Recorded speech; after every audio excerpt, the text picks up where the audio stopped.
Today we are going to discuss about the theories of motivation. In this session, we are focusing on the content theories of motivation.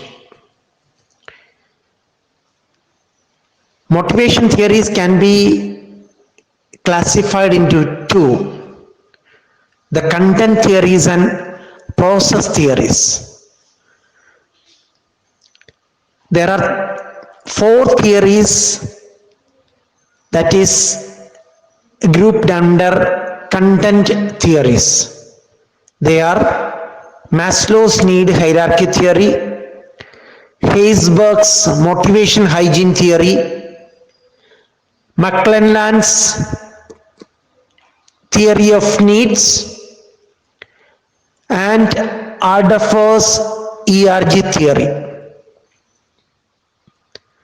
The major process theories are Vroom's expectancy theory, Adams' equity theory, goal setting theory, reinforcement theory. Today our discussion is limited to content theories of work motivation. The essence of these theories is that individual needs activate tensions that influence job satisfaction and work behavior.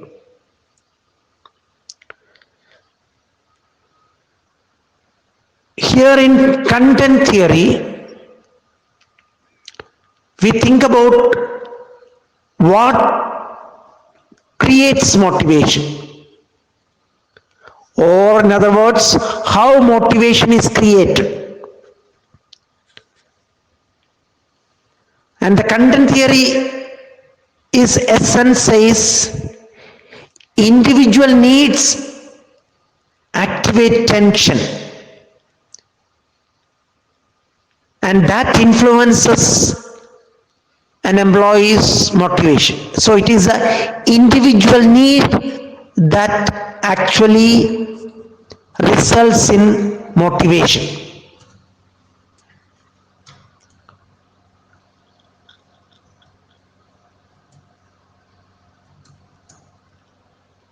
Let's go into the details of the first content theory of motivation called Maslow's hierarchy of needs theory,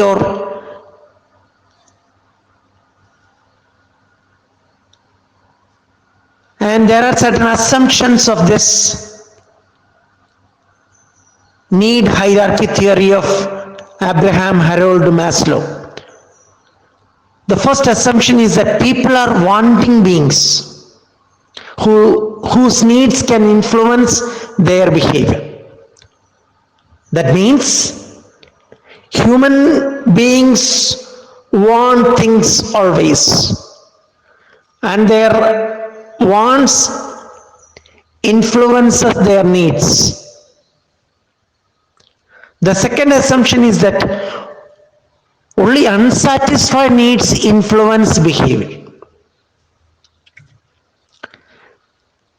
and satisfied need cannot act as motivators. That means when any of the needs of an individual is satisfied, that will not motivate an employee further. Only unsatisfied need will motivate employee behaviors. And Maslow proposed that various needs exist in a hierarchy. That's why he called his theory as need hierarchy theory. And the basic idea of this Maslow's need hierarchy theory is that individuals have needs, and when they are satisfied, it will not produce motivation, but when unsatisfied, it will result in motivation. So needs when unsatisfied, will result in motivation. And there are 5 sets of needs, or 5 levels of needs in Maslow's need hierarchy theory. The lowest level is called physiological needs, or biological needs, or basic needs. And the second level is called safety needs, or security needs.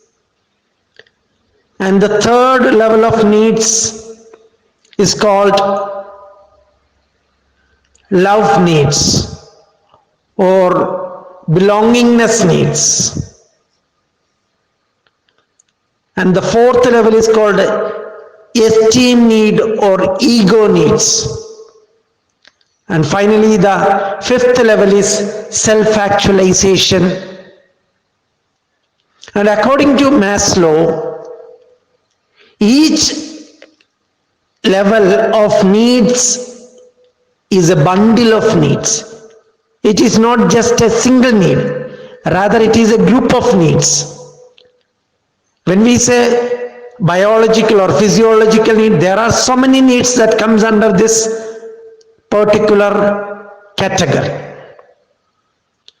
And when the lowest level of needs are met or satisfied, an individual will be further motivated by the next level of needs. For example, an employee will have, or a human being will have, safety need only when his physiological needs are satisfied. And the same person will have social need, or love need, or belongingness need only when his physiological needs and safety needs are satisfied. So the needs are arranged in a hierarchical order.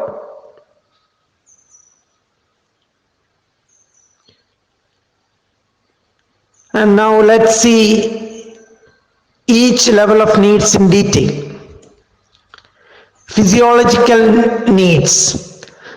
So the biological or physiolocal or basic needs includes hunger, thirst, shelter, sex, and other bodily needs. So all these needs are essential to survive.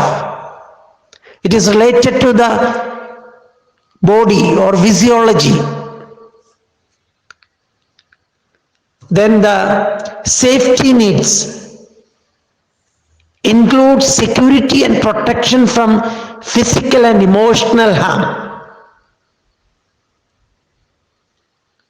When the physiological needs are not met, a human being will not think about his safety needs, or safety needs normally won't be there in a person whose physiological needs are not satisfied. And the social need includes affection, belongingness, acceptance, and friendship. That means when an individual's security concerns are satisfied, he will have needs of having friendship, having affection, having belongingness. So all these social needs arises then.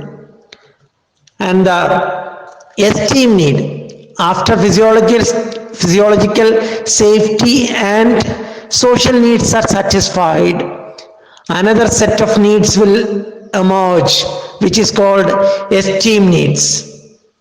And esteem needs include internal esteem factors such as self-respect, autonomy, and achievement, and external esteem factors such as status, recognition, and attention. This means when the lower three groups of needs such as physiological, safety, and social needs are satisfied, an individual will have a need for having recognition, maybe in the society or among his friends, and he will have the need for getting attention. He will think about his status then. A person whose biological needs are not fulfilled will not think about his status, his self-respect, or his achievement. So these things are called esteem needs. And finally, self-actualization. And self-actualization is the drive to become what one is capable of becoming. Includes growth, achieving one's potential, and self-fulfillment. Maslow said that only few individuals reach the self-actualization level. Others may end up their life somewhere in the lower levels of needs. And self-actualization, after fulfilling physiological, safety, social and esteem needs, an individual will have a drive to become what he is capable of. He may have to grow. He may try to achieve his potential, and he will be working towards self-fulfillment. So these are the 5 levels of needs, or 5 groups of needs according to Maslow's need hierarchy theory.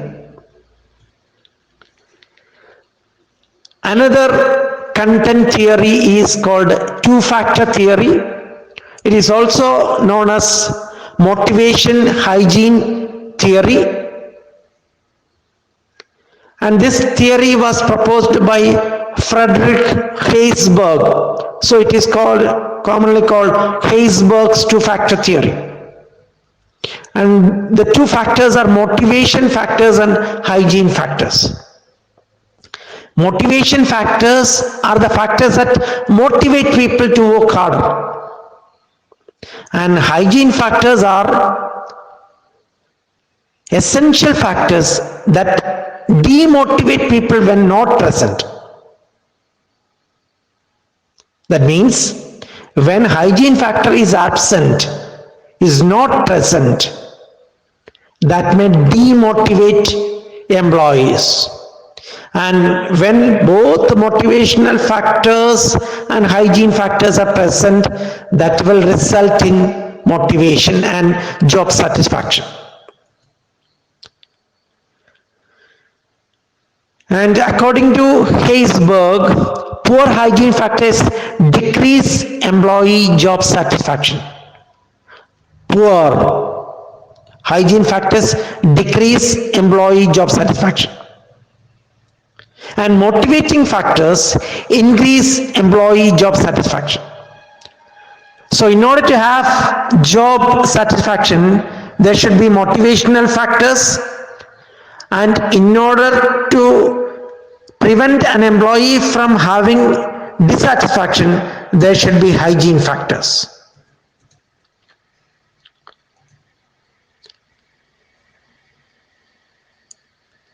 Now let us have a look at this particular slide. Job satisfaction is influenced by motivator or motivational factors, and job dissatisfaction is influenced by hygiene factors. That means absence of hygiene factor causes job dissatisfaction. And the motivational factors are achievement, recognition, responsibility, the work itself, advancement, personal growth, etc. And the major hygiene factors are working condition, co-worker relations, policies and rules of the organization, supervisor quality or the relationship with the supervisor, basic wages, salary, etc. All these are hygiene factors. And the theory says improving the motivational factor increases job satisfaction. and improving the hygiene factors decreases job dissatisfaction.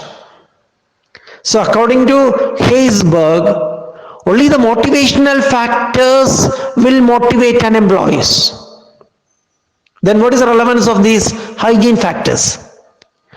Hygiene factors will decrease job dissatisfaction. That means when these hygiene factors are not there, employee will have dissatisfaction. But in order to have job satisfaction, motivational factors are required. For example, if the working condition is very poor, an employee may be dissatisfied in his work. But a very good working condition will not motivate an employee to work. From a student's perspective, even though the classroom is very well furnished, air conditioned, the student may not study well. In order to study well, he should have motivation. But the classroom facilities prevent the student from having dissatisfaction. So in order to have satisfaction and motivation, there should be the presence of both motivators and hygiene factors. That is the essence of this two-factor theory of work motivation by Frederick Heisberg. And the third content theory is called Alderfer's ERG theory. And E stands for existence, R stands for relatedness, and G stands for growth. And existence is concerned with providing basic material existence requirements. That means an employee has the need for having existence. He should have the basic material to exist. And after those existence is fulfilled, he will have another need called relatedness. And relatedness is a desire for maintaining important interpersonal relationships. And the third need is called growth. And growth is intrinsic desire for personal development. Every individuals have the need for existence, the need for relatedness, and the need for growth. And this ERG theory is related to Maslow's need hierarchy. In ERG there are only 3 levels of needs: existence, relatedness, and growth. And Maslow said that there are 5 levels. So when they are related or compared each other, we can say the existence needs of Alderfer include both physiological and safety needs of Maslow. And the relatedness needs includes the entire social needs and a part of esteem need. Finally, the growth need comprises a part of esteem needs and self-actualization needs. So both Maslow's need hierarchy and Alderfer's ERG theory are closely related. The fourth content theory is McClelland's need theory of motivation. And according to McClelland, there are prominently 3 needs for an individual. They are need for achievement, need for power, and need for affiliation.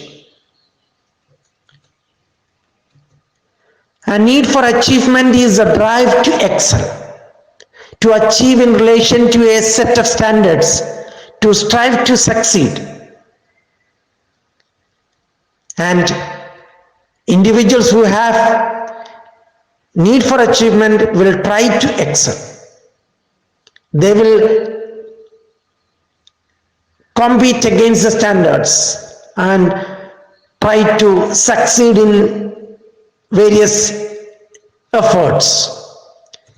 And need for power, and it is a need to make others behave in a way that they would not have behaved otherwise, and it is a need to influence others or control others. So human beings have this need for power. They would like to enjoy power, though it varies in different degrees in individuals. Every individual has a need for power, and those who are very high in this particular need for power may emerge as leaders. And the third need is need for affiliation, and it is a desire for a friendly and close interpersonal relationship. So McClelland said that individuals have these three prominent needs: need for achievement, need for power, and need for affiliation. So far we have discussed various content theories of motivation. 4 theories were discussed.